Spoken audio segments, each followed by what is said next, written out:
চিন্ময় কৃষ্ণ দাসকে সম্প্রতি অনেকেই হয়তো চিনেছেন আমার মতো। আমি আগে তাকে চিনতাম না, কিন্তু সম্প্রতি চিনেছি।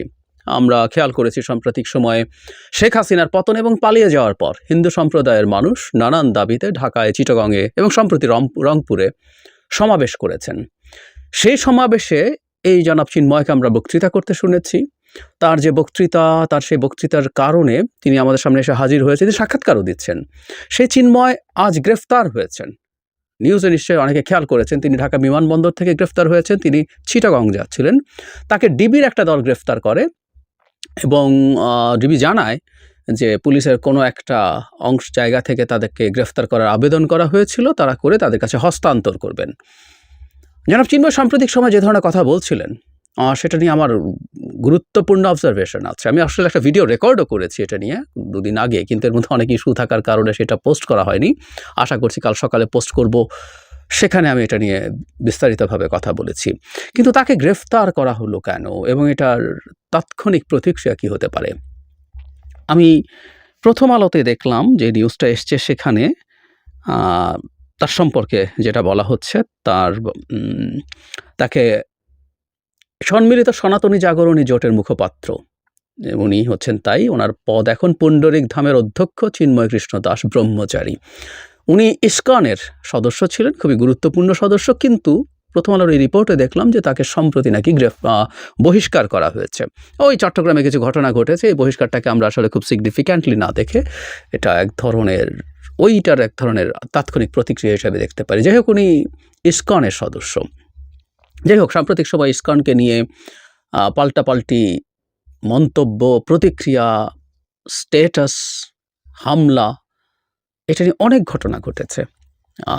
সেই প্রেক্ষাপটে তিনি খুবই আলোচিত। এবং যখন একজন হিন্দু নেতাকে গ্রেফতার করা হয় এভাবে, মানে হিন্দু নেতা কথাটা এই কারণে বলছি, তিনি ইসকন মোটেও হিন্দু ধর্মের কোনো বিষয় না, এটা একটা সাংস্কৃতিক সংগঠন হিসেবে তারা দেখানোর চেষ্টা করে, এবং এটা মূলত আসলে একটা হিন্দুত্ববাদী, মানে হিন্দু ধর্ম আর হিন্দুত্ববাদ ডিফারেন্ট জিনিস, আমরা এটা জানি।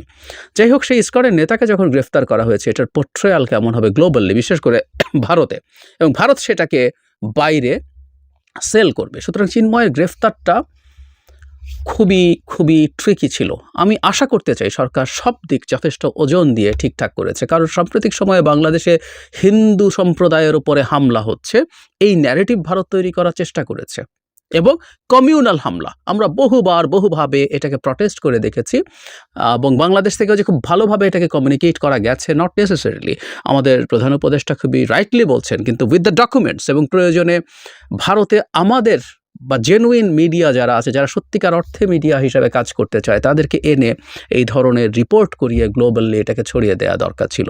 যাই হোক, এই ন্যারেটিভটা আছে। এখন পরবর্তী ন্যারেটিভ কি দাঁড়াচ্ছে? হিন্দু সম্প্রদায় তাদের উপরে কমিউনাল ভায়োলেন্সের প্রতিবাদ করছে, সেই প্রতিবাদ যিনি নেতৃত্ব দিচ্ছে, সেই প্রতিবাদের যিনি নেতৃত্ব দিচ্ছেন, তাকে গ্রেফতার করা হয়েছে। তার মানে বাংলাদেশ এখন এতটাই এক্সট্রিমিস্ট হয়ে গেছে, বাংলাদেশের ডেমোক্রেসি বলে এখন এতটাই কিছু নেই যে এখানে একজন ভিন্ন মত, যারা তাদের অধিকার অর্জনের জন্য মাঠে নেমেছে, তাদেরকেও গ্রেফতার করা হচ্ছে। এই হচ্ছে ন্যারেটিভ। এই ন্যারেটিভটা একরকম অস্ত্র তুলে দেওয়া বলে মনে হতে পারে। আবার সাম্প্রতিক সময়ে জনাব চিন্ময় যে ধরনের বক্তব্য দিচ্ছে, আমি আবারও বলছি, আগামীকালের ভিডিওটাতে সেটা নিয়ে আলোচনা আছে, যে ধরনের মানে বক্তব্য দিচ্ছিলেন এবং উনি যা করছিলেন, সেটাও সরকারের স্টেবিলিটিকে বিরাটভাবে আঘাত করছিল। সরকারকে ডিস্টেবিলাইজ করার জন্য জনাব চিন্ময় কাজ করছিলেন। তার সাম্প্রতিক কর্মকাণ্ডে সেটা মনে হবার যথেষ্ট যৌক্তিক কারণ আছে। আর আপনি যতটুকু তথ্য মিডিয়ায় পাবলিশড নিউজ থেকে পাই, সরকারের কাছে তার চেয়ে বেশি তথ্য থাকার কথা। অবশ্য আমি আজকেই কিছুক্ষণ আগের একটা ভিডিওতে বলেছি যে 1 লাখ থেকে 1 কোটি টাকা সুদমুক্ত ঋণ পাবে বিনা জামানতে, এরকম লিফলেট দেয়া, এরকম জনসংযোগ করার কোনো তথ্য সরকার আদৌ পায়নি। এটাও আমার কাছে খুব অবিশ্বাস্য লেগেছে। যাই হোক, সরকার আরও বেশি তথ্য জানার কথা, এবং সরকার নিশ্চয়ই এই দুটো দিক ওজন করেই তাকে গ্রেফতারের সিদ্ধান্ত নিয়েছে। আমি আশা করি তারা এটা রাইটলি করেছেন। কিন্তু এখানে একটা খুব গুরুত্বপূর্ণ কাজ আছে। জনাব চিন্ময়ের গ্রেফতার যে একজন হিন্দু সম্প্রদায়ের নেতা, যিনি হিন্দু সম্প্রদায়ের অধিকার নিয়ে ফাইট করছেন বলে অ্যাপারেন্টলি সেল করার চেষ্টা করা হবে, সেটা যে ঠিক না। তাকে যে গ্রেফতার করা হয়েছে তার পিছনে কি ভ্যালিড রিজনস আছে, সেই তথ্যগুলো সবাইকে জানানো।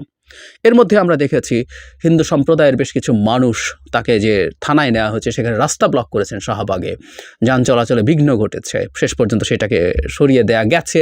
হিন্দু বৌদ্ধ খ্রিস্টান ঐক্য পরিষদ ইনস্ট্যান্টলি এটা নিয়ে বিবৃতি দিয়েছেন। মানে আমি এটাও খুব অবাক হই, শুধু কোনো তাদের সম্প্রদায়ের একজন মানুষ, তাদের যে পরিষদ আছে সেখানকার অন্তর্ভুক্ত একটা ধর্মের পরিষদের একজন মানুষ গ্রেফতার হয়েছেন, সেটার জন্য ইনস্ট্যান্টলি স্ট্যাটাস দিয়ে দেবেন। সেটা জানার আগে তাদের উচিত ছিল সরকারের সাথে আলোচনা করে বোঝার চেষ্টা করা সরকার তাদেরকে কি জানাচ্ছে। এই হিন্দু বৌদ্ধ খ্রিস্টান পরিষদই যারা বেনজির যখন মানে গোপালগঞ্জে হিন্দু সম্প্রদায়ের শত শত একর জমি দখল করছিলেন, টু শব্দও করেননি, তারা জানতেন না, তার চোখ বন্ধ করেছিলেন, নিশ্চিতভাবেই ছিলেন। পরে যখন প্রকাশিত হলো তারপর তারা সেখানে গিয়েছিলেন, সেখানকার হিন্দু সম্প্রদায়ের মানুষ কিছুই জানায়নি। I don't believe. সেসব সংগঠনের কর্মকাণ্ড নিয়েও প্রশ্ন তোলার সুযোগ আছে। যাই হোক, সেদিকে যাচ্ছি না। সরকারের আসলে উচিত হবে টু কমিউনিকেট, আমাদের হিন্দু সম্প্রদায়ের অন্য মানুষ যারা আছেন, পরবর্তী পর্যায়ের নেতা যারা আছেন, তাদের সাথে বসা, তাদের সাথে কথা বলা, কমিউনিটিতে মানুষকে পাঠানো, সাধারণ মানুষ, মাঝারি পর্যায়ে যারা আছে নেতৃত্বের, বা এমনকি জাস্ট একেবারে একজন হিন্দু সম্প্রদায়ের মানুষ যিনি কোনো সংগঠনেও নেই, তাদের সাথে যোগাযোগ বৃদ্ধি করার চেষ্টা করা যে কোন গ্রাউন্ডে জনাব চিন্ময়কে গ্রেফতার করা হয়েছে। কারণ শুধু ঢাকা ইনস্ট্যান্টেই যে তাদের জমায়েত হওয়ার চেষ্টা তা না, এটাকে কেন্দ্র করে আরও বিভিন্নভাবে তাদের জমায়েত ছড়িয়ে দেওয়ার চেষ্টা হতে পারে, এবং প্রতিটা জমায়েত হওয়ার চেষ্টা মানে এর মধ্যে স্যাবোটাজের প্ল্যান থাকতে পারে। হিন্দু সম্প্রদায়কে কেন্দ্র করে বাংলাদেশে একটা হিন্দু কার্ড খেলার সম্ভাবনা আমি দেখছি। কার্ডে খেলা শুরু হয়ে গেছে, কিন্তু মূল কার্ডগুলো এখনো ফেলা হয়নি। সরকারকে এই ব্যাপারগুলো খুব সতর্কতার সাথে ভাবা দরকার, খুব সতর্কতাভাবে ডিল করা দরকার।